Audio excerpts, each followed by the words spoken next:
Shalom, shalom la famille, j'espère que vous allez bien et que la grâce de Dieu est sur vous. C'est votre humble serviteur, l'évangéliste Yverdon Matoko. Alors, grande est ma joie de savoir que nous sommes comptés parmi les vivants.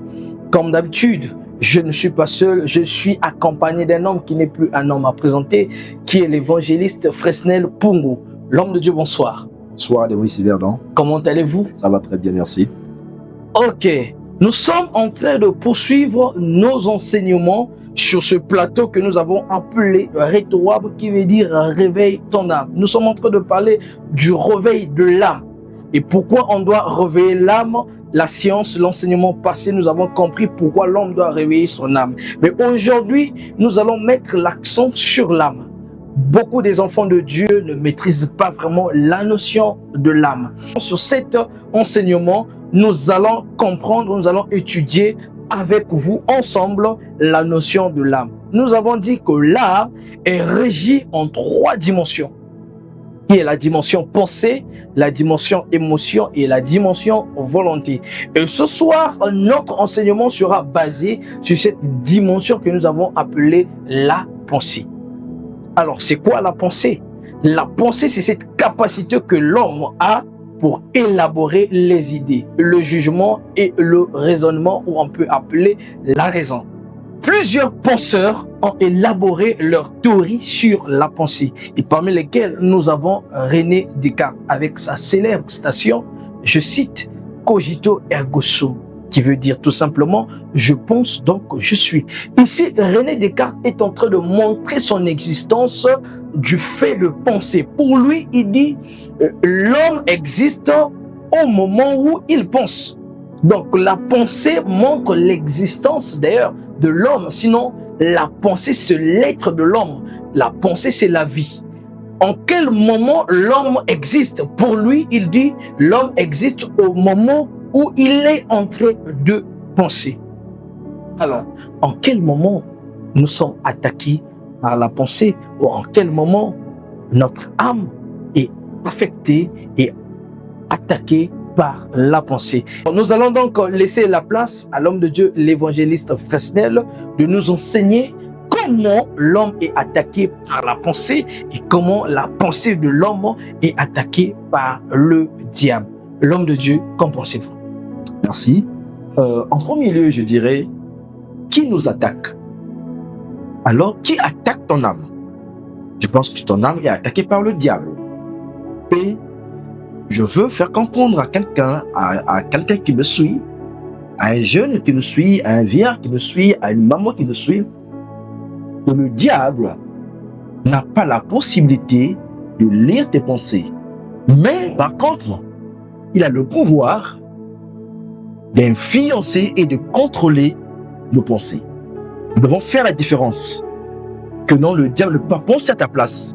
Ou le diable ne peut pas toucher ta pensée parce que toi, tu te mets à penser. Non, non, non. Le diable n'a pas la possibilité de lire ce que tu penses.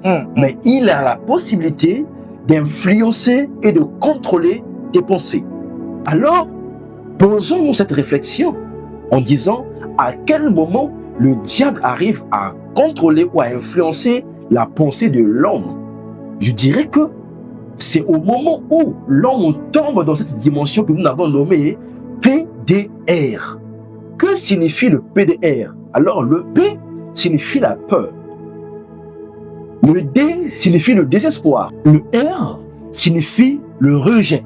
Notons ce soir, le diable utilise notre faiblesse, notre désir, notre peur et nos émotions pour attaquer notre pensée, pour affaiblir notre âme.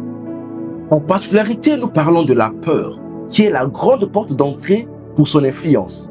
Par exemple, nous parlons de la peur de la mort, la peur d'échouer, le rejet, refuser d'être rejeté.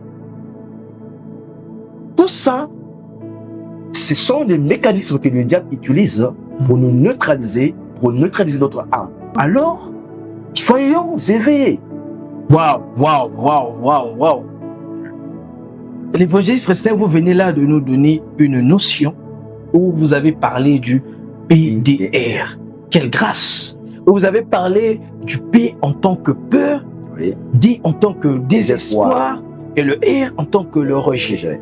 Alors, je comprends par là, lorsque la Bible nous parle dans le livre de Philippiens 4, versets 6 à 7, ne vous inquiétez donc de rien. Alors, la Bible et même Dieu donc nous interdit Tout à fait. de ne pas tomber dans les inquiétudes afin de ne pas avoir accès à cette dimension que vous avez appelée le PDR. Et lorsque l'homme, si je comprends bien selon vos propos, lorsque l'homme tombe dans cette dimension, il ouvre une porte qui va donner accès au diable afin que ce dernier puisse influencer et contrôler les pensées de l'homme. L'homme de Dieu, donc l'homme peut être aussi influencé par la pensée. Exactement. Que le diable peut influencer et contrôler les pensées de l'homme. Exactement. Alors, bien-aimés, nous vous encourageons, peu importe les défis auxquels vous pourrez faire face, ne laissez pas la porte ouverte. Ne tombez pas dans cette dimension que nous avons appelée le PDR, qui est la peur, le désespoir et le rejet. Et dans toute chose, ayez toujours les regards fixés vers le Seigneur. Gardez vos pensées pures. Ne laissez pas que le diable vous influence par les pensées. Alors l'homme de Dieu, pour ceux dont les pensées sont influencées, manipulées par le diable, est-ce que vous pouvez faire une prière afin que les pensées des enfants de Dieu soient restaurées et que le diable ne puisse plus influencer nos pensées? Merci. La Bible nous dit, résister à la tentation. Le diable continue à mêler ses stratégies pour faire tomber l'homme.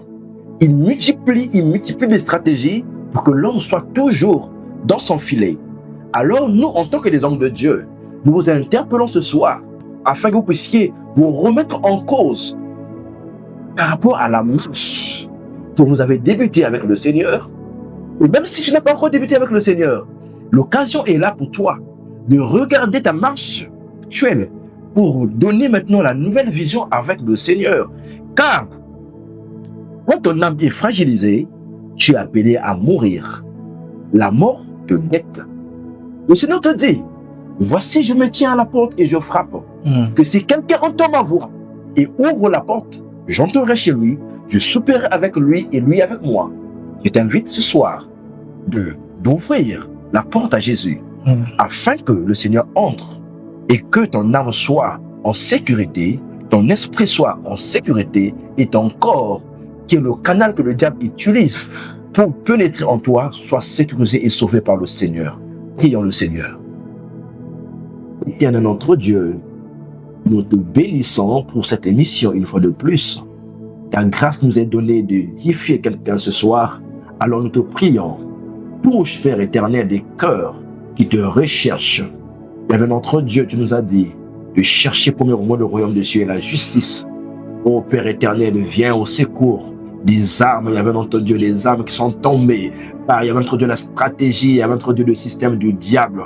Nous te prions, il y avait notre Dieu ce soir, de toucher une femme, de toucher un jeune, de toucher, il y avait notre Dieu un vieux, de toucher quelqu'un, il y avait notre Dieu un internaute qui nous regarde, qui nous lit, il y avait notre Dieu qui est en train de suivre ce direct, Père éternel. Je te prie, il y avait notre Dieu de le toucher, de le fortifier, il y avait notre Dieu qui ne renonce maintenant à son passé et qui puisse regarder maintenant la marche avec toi, qu'il puisse renoncer. Reçois le Seigneur au nom puissant de Jésus. J'ai ainsi prié. Amen. Amen. Alors, si vous avez des questions, des préoccupations, n'oubliez pas de nous écrire en commentaire afin que nous puissions vous reprendre aux prochaines séances. Qu'est-ce qu'on dit? Si le Christ ne revient pas ce soir, nous vous donnons un autre rendez-vous le jeudi prochain. En attendant, portez-vous bien et demeurez bénis au nom de notre Seigneur Jésus-Christ. Amen. Amen.